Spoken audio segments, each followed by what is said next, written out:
Hi, welcome to another episode that still has no name.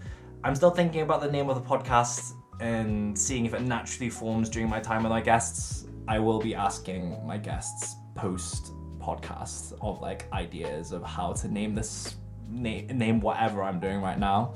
But anyways, hi, my name is Ryan, and I am the host of this podcast, seeking to delve into the nuances of identity, culture, and heritage of those who identify as, in quotation marks, Asian.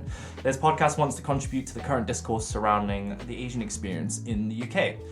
In this episode, we're joined by Sin Heng. Could you introduce yourself? Yeah, so my name is Sin Heng.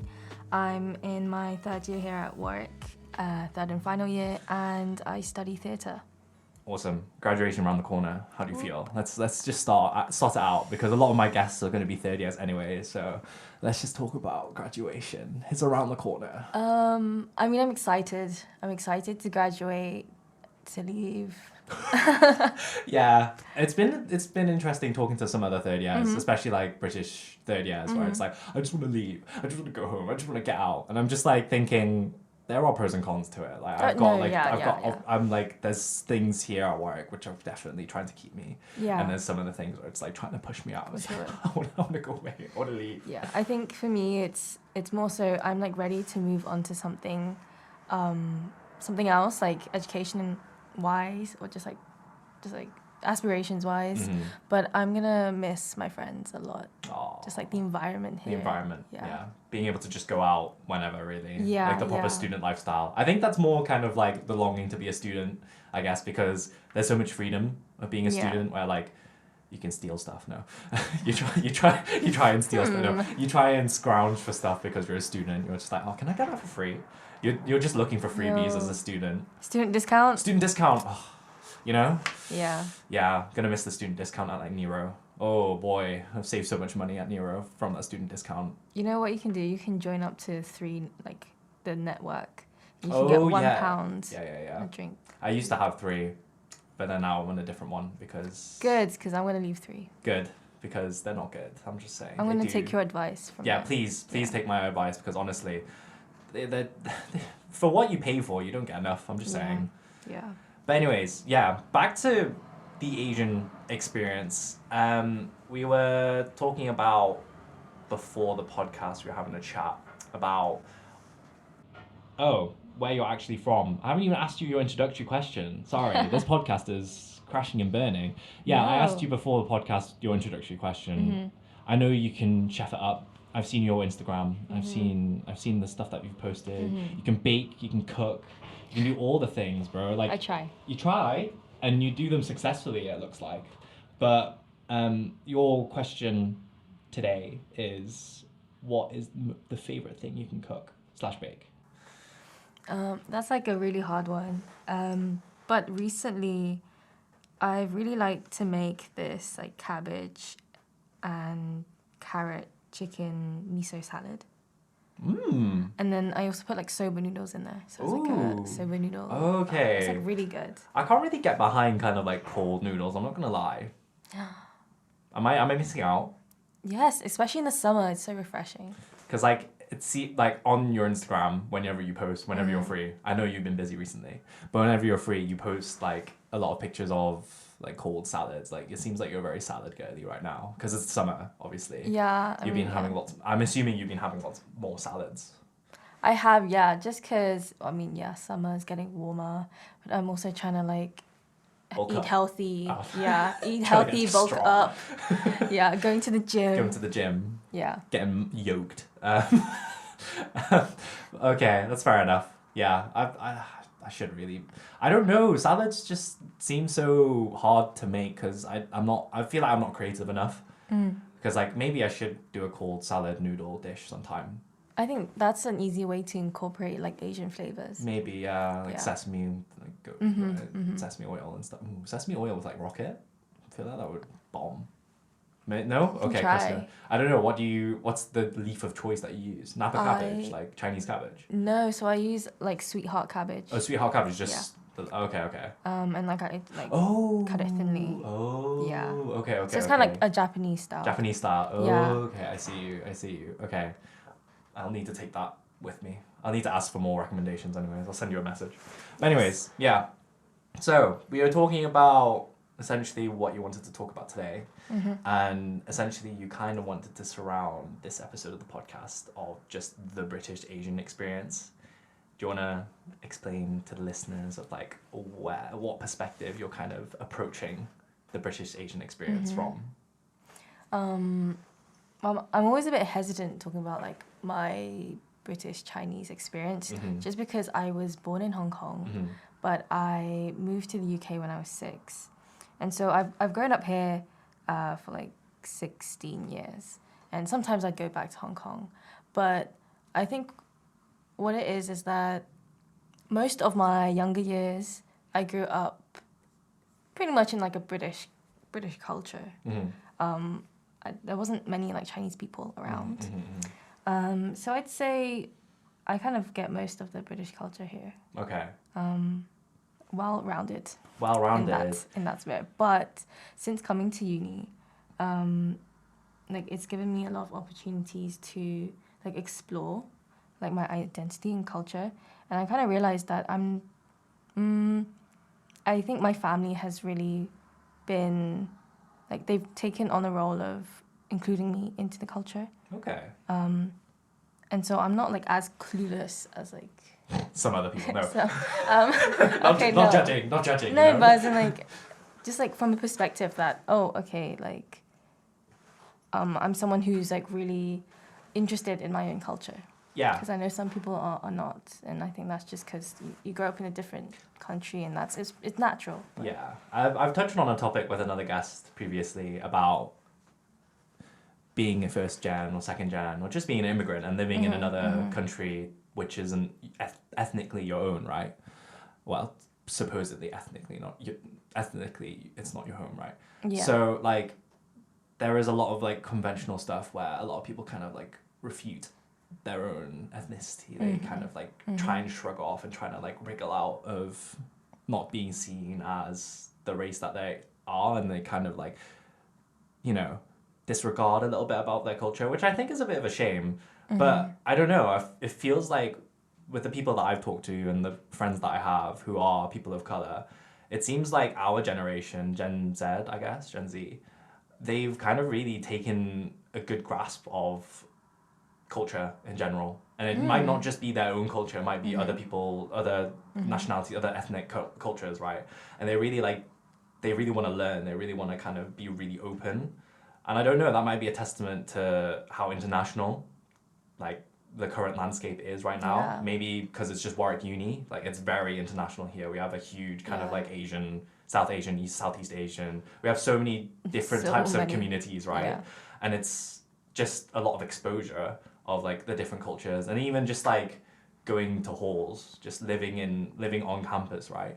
You just find a lot of people with so much experience. You find the international students who have been raised in one country, born in another. They did high school in one country, they did sixth form in another country, and now they've landed at Warwick Uni. And it's just like really interesting just to see kind of the blend, I guess, of culture, and just know stuff, just like educate yourself a little bit. But yeah, it's interesting because I feel like you're a very unique kind of British Asian, I guess. I don't know. Everyone's unique in their own way, let's put it that way. But I don't know, it's like knowing you and getting to know you and stuff like that from film sets. Many crossings. We've like we have intersecting circles, right? Circles of like friendship circles and just like kind of hobbies as well, right? But like, I don't know, it's the way that you'll grasp it on Cantonese specifically, and your grasp on like kind of Chinese culture, but also your, I don't know, friendliness, your openness to kind of being Asian, being Chinese, I guess, being specifically Canto is really nice, I guess. Like, it's really nice just to talk to you about just both sides. I don't know, you have such a good grasp on being kind of both British Asian, but also kind of Hong Kong Chinese as well, if you get my drift. Yeah. So I don't know, it's just really comforting just to kind of like talk to you about stuff, just talk about the Asian experience, right? And yeah, I just think, you know, you're just really cool. essentially. Thank you. What? I didn't know this was going to turn into like complimenting Sin Oh, Heng, that's but so you know, bigging up Sin wholesome. Heng. But yeah, you were going to talk about your British experience. Yes. Is interesting. Another question I wanted to ask is like, whereabouts did your parents kind of like settle down in England, and how did you find kind of like living in, I guess, a white community? Because I have a very similar experience as well, but I wanted to hear from you first. Yeah, of course. So we came to the country, and it's this little town in Buckinghamshire. Do I say I this? know where Buckinghamshire No. is, but I don't know what you can say it. You can say it if you want. You don't need to. Like it doesn't matter. Okay, But it's you can like just say Buckinghamshire. It's fine. Buckinghamshire, like within the Buckinghamshire like county. Yeah. And the thing that when we came here, it was all very exciting because we left our home, kind of left everything in Hong Kong, and like the house we stayed in, it was like my auntie who had found the house and was like, okay, you guys can stay there, it's good. So we kind of just had to trust her, like with everything. And like moving here, it was pretty exciting, you know, like first day, first night, it was like, we're sleeping on a mattress. We've never done this before. Like as a kid, that was what I was thinking. Cute. Okay. Cool. But now I'm like, we kind of started from embrace ground it. zero, Yeah, right? yeah. Yeah. And I think it was only when I realized when I was older, then like, my dad was like, it's not like common to be unemployed for like 4 years. Oh wow. Okay. No, but like obviously we were able to keep ourselves like steady with like the money he saved. Yeah, but like in terms of like my experience, like integrating into the British culture, I don't think it was too hard. I think at school, because not only was I British but also new kid. Okay. Yeah.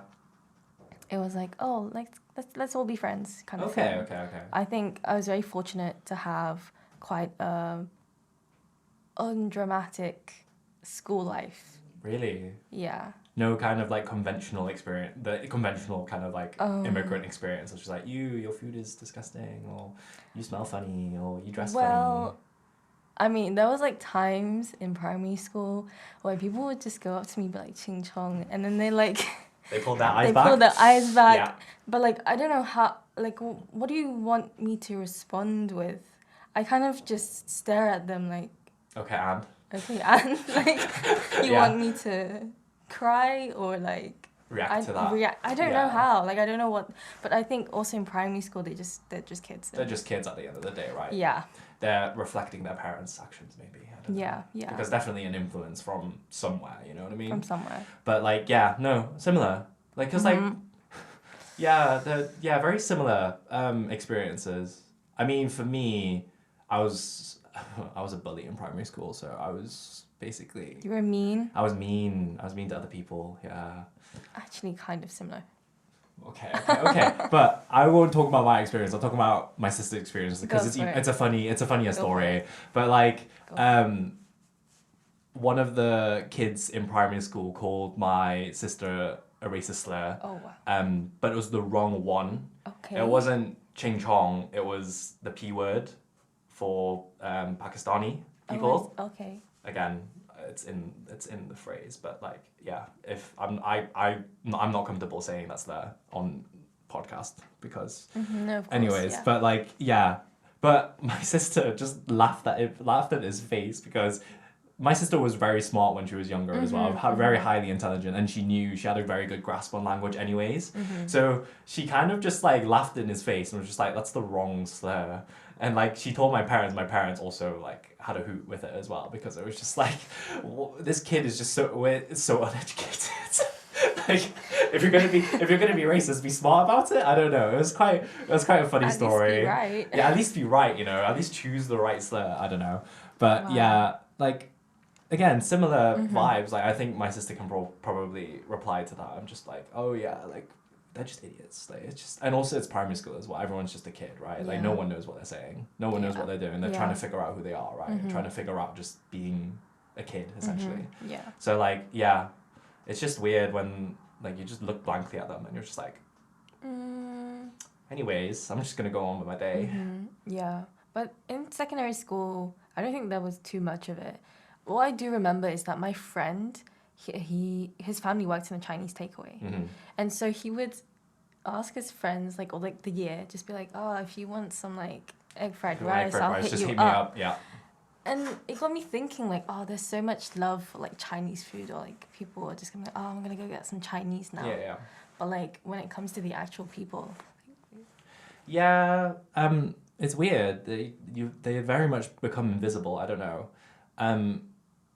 Referring back to a very, very, very influential book that I read recently. Oh, well, yeah, last summer. It was Takeaway by Angela Hui. Again, I can't stress enough how good this book is. I don't know, as a British Asian, and especially a takeaway kid as well, like, this book was a very big step in kind of, I think, the British Asian experience, because I think a lot of kids, especially our generation as well, and I think the generation above too, have gone through that experience, because I think Angela Hui did write it as, I think Angela Hui is a millennial, so she was writing it as a memoir to her other, to the other British Asians in her generation, right?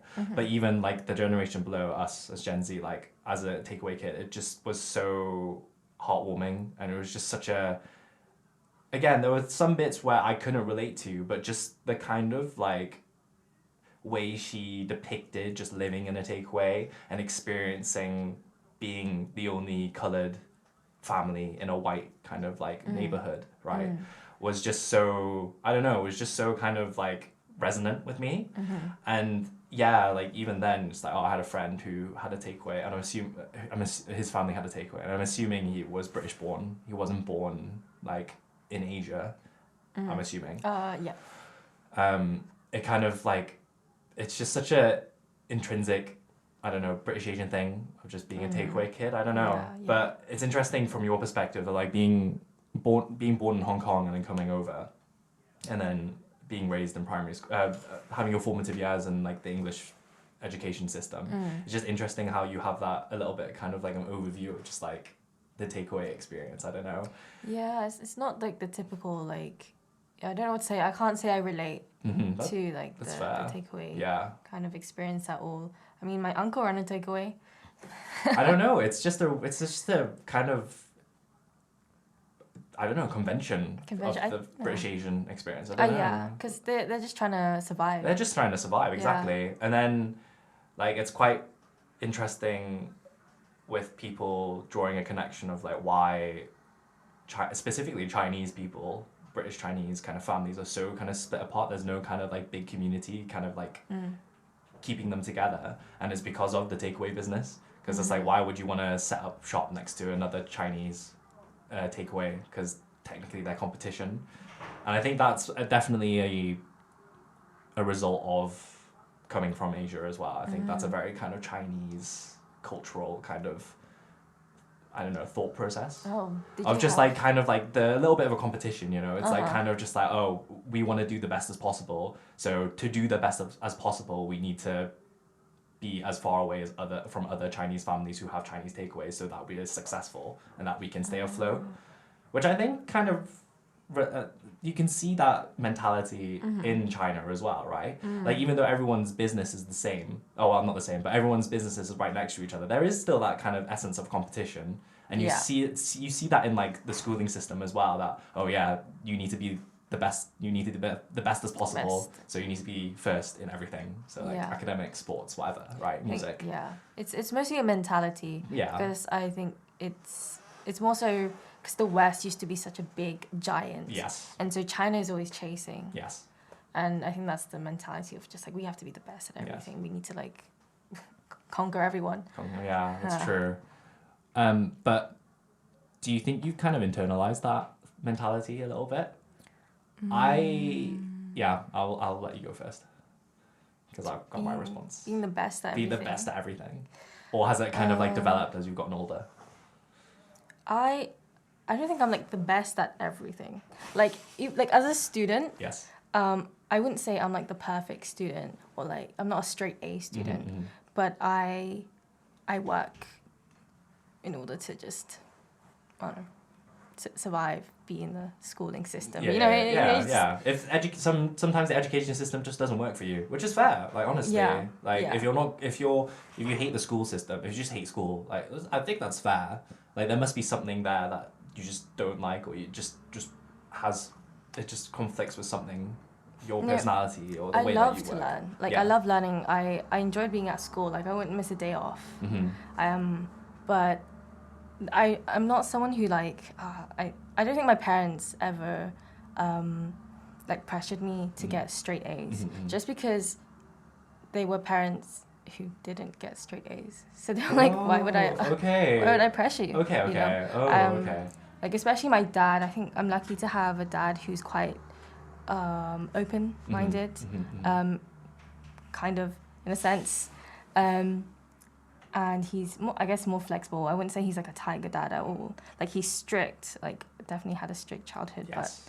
But in terms of like being the best, like you don't have to put that pressure on yourself. I guess it's a bit different from like perfectionism. Yes.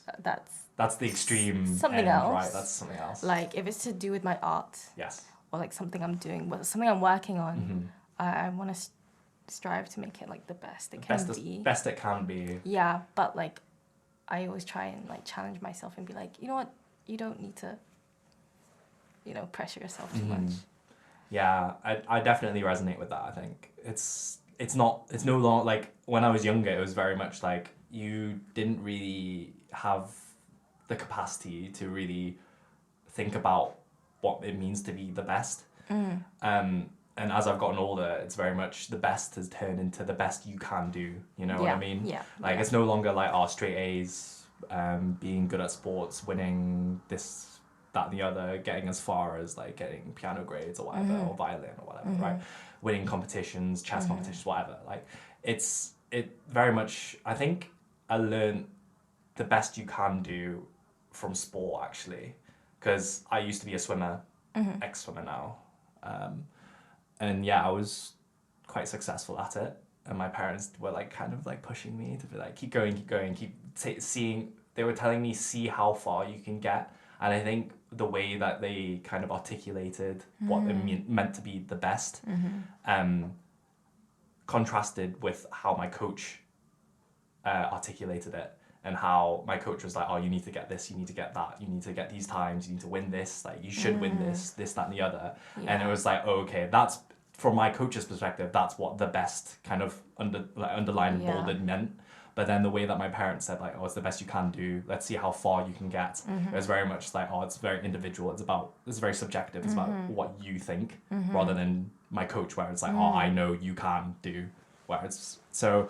Those two sides helped me develop this kind of like, I don't know, approach to doing stuff, just doing the work. Just if you're gonna do it at 100%, right? Do it the best of your ability, because there's always someone better than you. I'm just saying. Yeah. There's always someone who's prettier, smarter, can speak better than you, whatever. But it's like just do what you can do, right? Do what you can do. Like, don't compare. Don't compare. Yeah. Exactly. Especially from art students, Like, okay, yeah, you might be a STEM student and you're comparing your score against another score, right? And it's like, yeah, it's very much black and white. But at the end of the day, it's like, you're an individual. You have your own personality. You will have things more, again, in quotation marks, more than your rival or competitor or whatever. But again, it's just what you can do, right? It's like your own personal successes. Exactly. And I feel like a lot of British Asians have probably grappled with that idea of like perfectionism, the best, the kind of like... I think so, yeah. Either they've very much internalized it, or they've probably shrugged off a little bit, where it's like, I don't really care at this point. I'm too old to do this sort of stuff, to think about. I'm too old to think about this stuff. I don't have time at the end of the day, you know what I mean? But yeah, other thing that you did mention before in our conversation was British Asian representation as well. We have touched upon it in our little talk about the British Asian experience, but you wanted to mention something about specifically the UK British Asian community.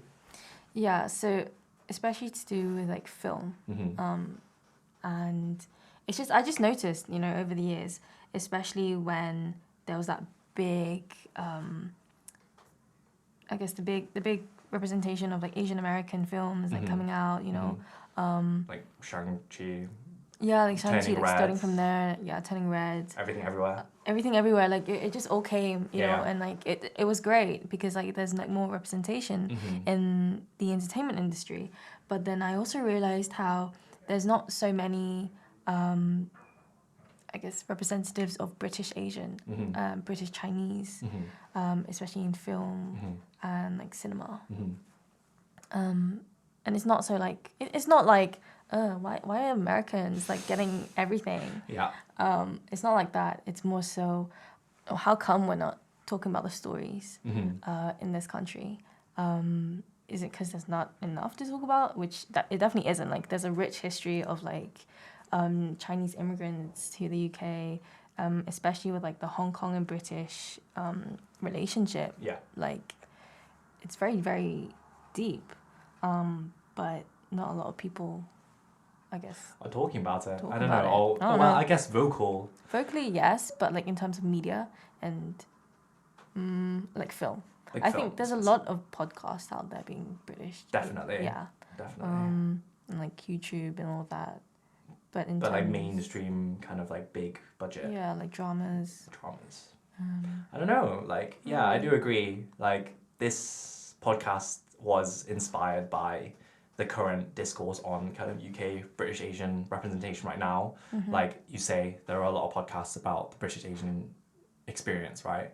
So like name dropping a few, you've got like a bunch of bananas and Yeah. like Be Seen as well.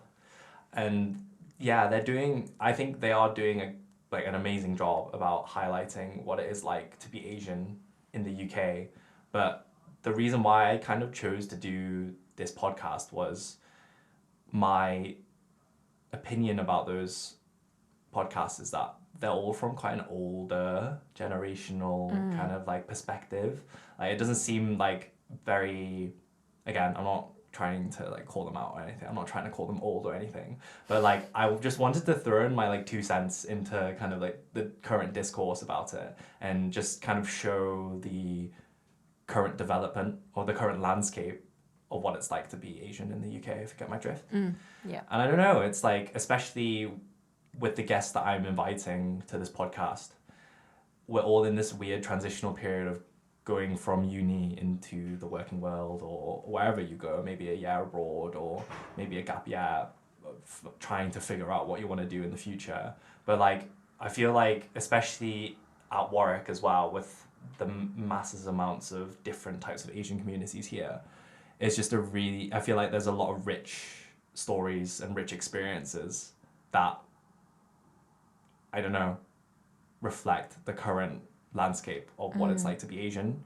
Because like the way that a lot of the millennials like discuss being Asian and stuff like that and discuss their backgrounds, yes, there are very conventional stories, conventional experiences that a lot of people have similar stories about, or well, they can articulate and stuff like that. But like, I don't know, with our generation, I think it's just, things have just developed. I think maybe it's just so Yeah. much more international, or maybe the internet, maybe because we've been born in an age where the internet has been with us or has developed with us while we've grown up and stuff like that. But I don't know, it just seems a little bit more vast now. Like it doesn't seem so confined anymore. I don't know. Yeah, I think it's not so much. I think like you made a point there that there are like more stories, like more nuanced stories out there, apart from like the stereotypical like takeaway kid and like that, like tiger parents, because you know there are parents who are like strict, but then they're like they've taken on like a more open minded kind of I don't know, perspective, you know. Like, oh yeah, you can pursue like the arts. Yeah. You don't have to be a doctor or have a stable career path, right? Yeah. But I think if film could really kind of go into that, like Definitely. Obviously, it would be very, very interesting to see the reactions, I guess, the reviews of it and stuff. Yeah. Because like even with like Angela Hui's book I read on like Goodreads and some of the reviews on the book, like it's got kind of a mixed reaction. Like majority of Okay. it is like 4 to 5 stars, right? But Yeah. like I was just reading kind of the 3-star, 2-star reviews, and a lot of them were from kind of like Asian backgrounds, and they were just saying how like unnuanced it was. I was like, that's interesting, because I thought I thought it reflected kind of just like a very specific story where she Yeah. was like born in Wales. She's in the valleys, right? She's in the Oh, middle of yeah. nowhere, where it's a white neighborhood. She has quite a difficult relationship with her parents, and her parents are also, there's a lot of tension between them too, and she has to deal with a lot of kind of like conflicts from different like angles and stuff. So you've got like the white neighborhood, you've got another colored family, you've got tension within the family as well, where her brothers are trying to do stuff and she's trying to do stuff. She's like the youngest daughter as well. And I think like honestly, I don't know why people were saying kind of like it was such an unnuanced story. And I was just like, these are the types of stories that we want to see, that I want Yeah. to see anyways. You know, that like more stories like this where it's from a very specific kind of perspective. Yeah. But hey ho, this is what this podcast is for. No, yeah, because it's like, I don't think any one stories is more like, I don't know, like important than the other. I think everyone deserves to be like heard and have their voices, you know, yeah, be able to Be like out there. voice, be out there Yeah. and like voice their story, like even, yeah, just because like you can, like people can relate to the story, like There'll be moments, there'll be flashes where Moments, it's like, yeah. yeah, no, I've gone through that before, and it will resonate with you. But then it's also really interesting to look at the differences as well, right? exactly, because not everyone's story is like the same. No. So, yeah, these comments, man. Yeah, I know. I don't know. It was just a bit. I was just a bit miffed a bit. I was just like, what? Like, No, yeah, why? reasonable, Why? valid. Why? No, it's a good story. I thought it was a good story. As an English lit student, I have priority. I have the analysis. I have the evidence to back it up. But yeah, I guess final question to round out the podcast. This episode of the podcast is, we were talking about British Asian representation. What would be kind of your ideal, I don't know, story or ideal kind of like character to delve into the British UK experience? I know, big question. That is so hard. It's like, who would I want to play? Oh, who would you want to play? Okay, yeah, Really? let's do that. Oh no. Oh. Hey, if you're gonna take it that direction, I'm happy to go that way. Honestly, I'm like happy with anything. Just like an authentic story. Yeah, just Play yourself. play play your own play story. myself. Yeah, play yourself. No, I guess like being like a creative. I guess like okay. Asian creative Okay. kind of direction. The struggles of having not only just being Asian but also just as an artist, where like perfectionism, but also just like, how am I gonna succeed? Like, okay, the anxiety of just the like anxiety what's happening of with what's me. happening, Yeah. but also like I feel like sometimes like disappointment. Yes. You feel like, oh, I'm not going in the way that my parents want me to go, or like, oh, how about if I'm pursuing this and they're supporting me, but then it just doesn't work out. It doesn't work out, and then you feel that kind of guilt and the judgment of just like, oh, I really thought that was going to work out, but now I'm here doing what? No, I get it. That would be quite fun, actually. Yeah, that would be a fun story, I'd say, to delve into. Wow, if someone portrayed it really nicely, it would be fun. Hopefully, yes, and you can kind of explore like the British, like the creative community. Oh here. yeah, and what it's like to be a creative here, because it has definitely developed since like in the last couple of years. There's been more like events, like British creative events, which is pretty cool. Which is cool, and like specifically like British Asian events and stuff like that. Like I saw online, like there's this like cool book club in like London. Oh yeah. Where like they shout out a lot of kind of like